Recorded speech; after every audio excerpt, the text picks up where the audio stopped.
Los Papalayi. Este video busca ilustrar el texto Los Papalayi, los hombres blancos, discursos de Toyaví de Tiavea, jefe samoano, de Eric Sherman. Los Papalayi son una colección de discursos escritos por un jefe del Pacífico Sur, Toyaví de Tiavea, y destinados a su gente. Aparecieron por primera vez en una edición alemana durante la segunda década del siglo pasado, en una traducción realizada por su amigo Eric Sherman. Eric Sherman los arregló para que su editorial de Voortgang los publicara en lengua holandesa en 1929. Los Papalayi son un estudio crítico orientado antropológicamente, en el que describe al hombre blanco y su modo de vida. Capítulo 1. ¿Cómo cubren los Papalayi su carne o sus numerosos taparrabos y esteras? Los Papalayi son gente muy extraña. Siempre van cubiertos desde la cabeza hasta los pies. Buscan a toda hora cubrir sus carnes de los rayos del sol. Es por eso que son tan blancos y tan pálidos. Es solo en la noche cuando realmente quitan todos sus harapos, cuando van a descansar a sus esteras y se quitan todos sus taparrabos para poder descansar. Pero realmente no descansan porque aún así en la noche cubren aún más sus carnes con otros harapos más pequeños. Ellos afirman que todo lo que hay debajo de sus taparrabos es pecado, por lo cual solo descubren su cara y a veces las manos, pero incluso aquellas a veces van cubiertas también. ¡Qué forma tan extraña de ver la vida! Los Papalayi no pueden apreciar la belleza de una mujer porque entonces eso sería causa de pecado. Los Papalayi no pueden entonces fijarse la mirada hacia el otro. Capítulo 2.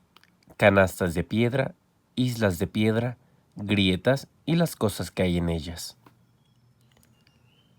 Los Papalayi viven en una especie de cabañas de piedra.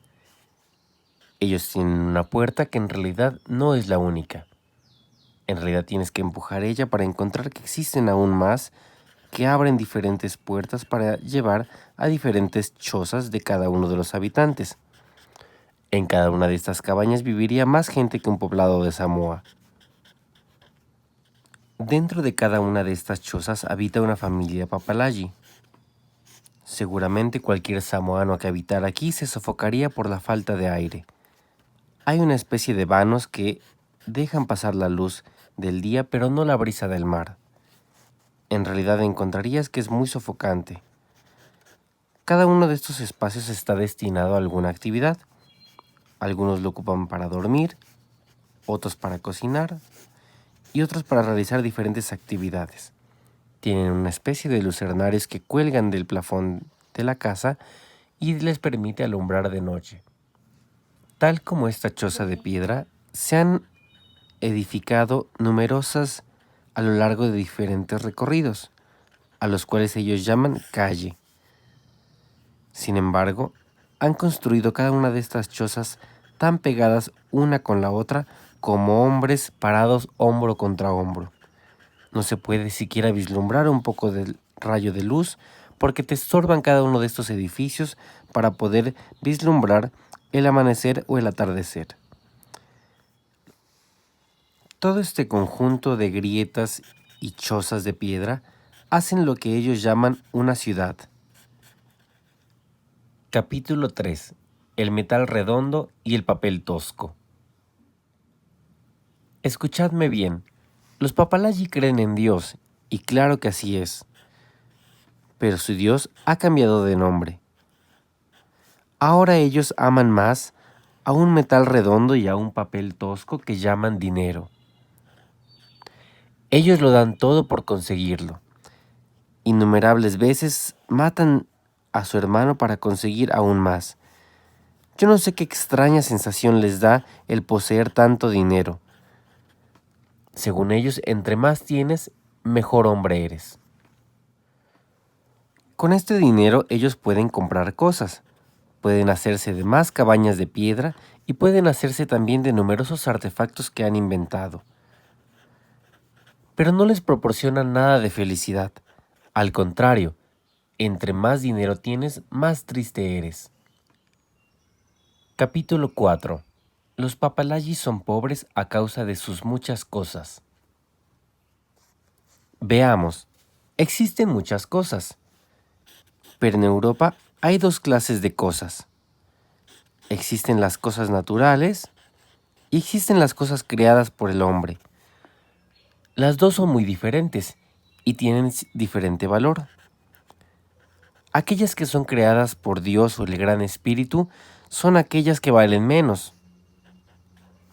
Las cosas que son creadas por el hombre tienen un valor excepcional.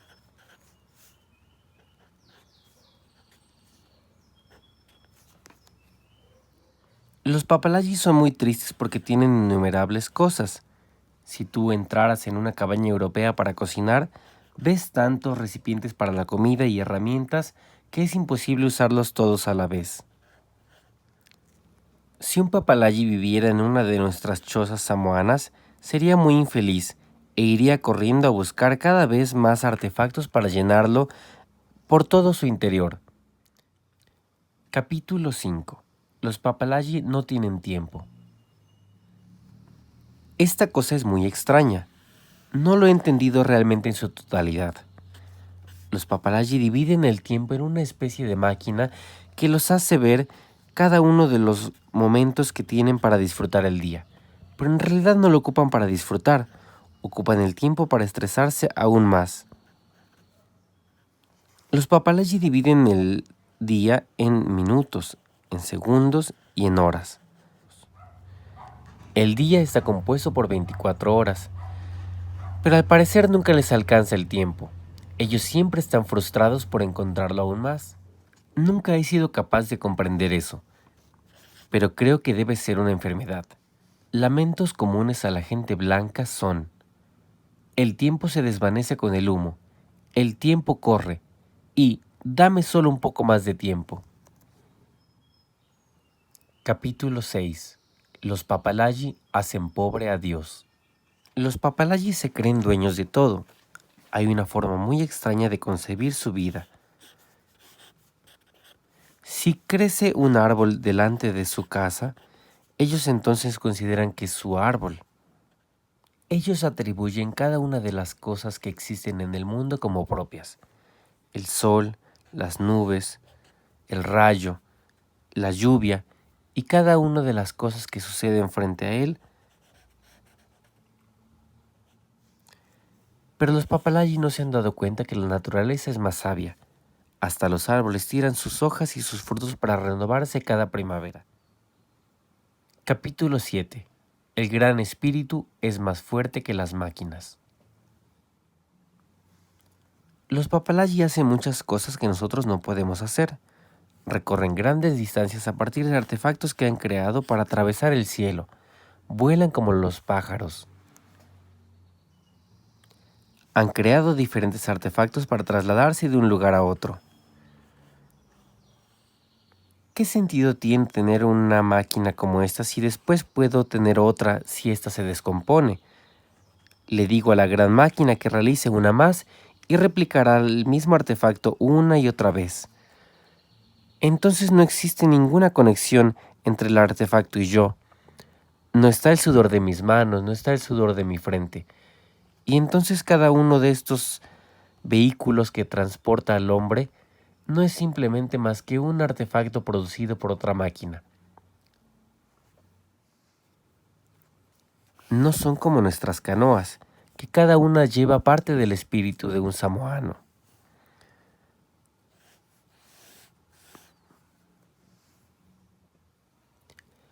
Capítulo 8. Profesiones de los papalagi y las confusiones que de ellas resulta. Cada papalagi tiene una profesión. Es difícil explicar lo que esto significa, pero expliquémoslo así. Cada europeo tiene que tener una profesión. Es difícil vivir sin ella. En realidad están todos empeñados en que cada uno tenga una profesión. Los Papalagi han dividido cada una de las actividades del día en diferentes profesiones, de modo que si tú te dedicas a hacer zapatos, no podrás hacer otra cosa en tu vida más que hacer zapatos. Si te dedicas a cortar leña, no podrás hacer otra cosa en tu vida más que cortar leña. Veámoslo así. Si una persona va a construir su casa y requiere de mucha madera para poder realizarla, entonces habrá un Papalagi para cortar cada uno de los pedazos de madera que necesita. Pero él solo se dedicará a ello. No transportará la madera a su destino final. Tampoco se ocupará de ensamblarla para que sea cada una de las partes de la casa de este nuevo señor. Para ello está otra profesión.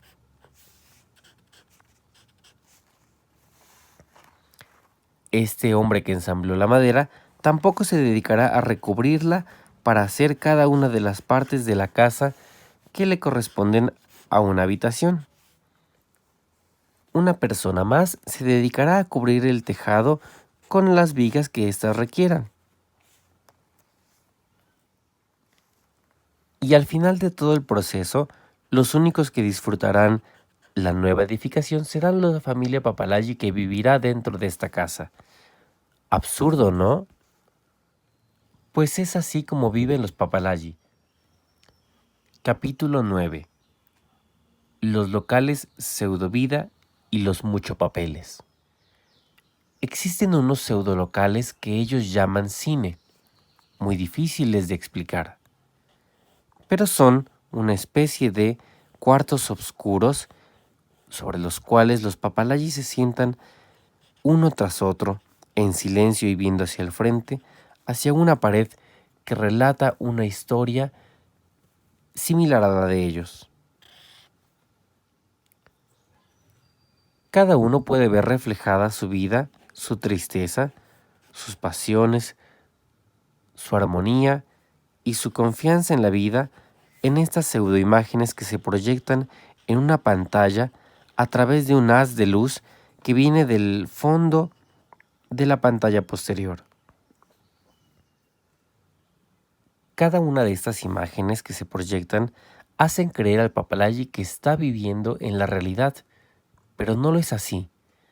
Cada uno de los elementos que aparecen en esta pared y cada uno de los hombres blancos que también figuran ahí no son en realidad hombres verdaderos. Son solo una imagen que ellos visualizan desde su lugar y permanecen en silencio. Al salir de este lugar, los Papalagi comentan sobre lo que vieron en dicho lugar y ya son incapaces de reconocer lo que fue realidad y lo que es ficción. Están tan confundidos que después ya no pueden vislumbrar si lo que vieron fue la realidad o una mentira, y entonces en el día a día comienzan a realizar actividades que ellos no harían normalmente. Comienzan a atacar con un odio que antes no sería posible, o comienzan a decir cosas que antes no hubieran dicho. Capítulo 10. La enfermedad del pensamiento profundo. El Papalagi está obsesionado con generar nuevos conocimientos, pensamientos e ideas que los traduce en palabras. Ellas mismas los reflejan en los muchopapeles y en otros papeles más pequeños que se llaman libros. Estos libros son como comida de ratón en las casas de cada uno de los Papalagi. Los encuentran numerosos en cada una de las salas que habitan estos hombres.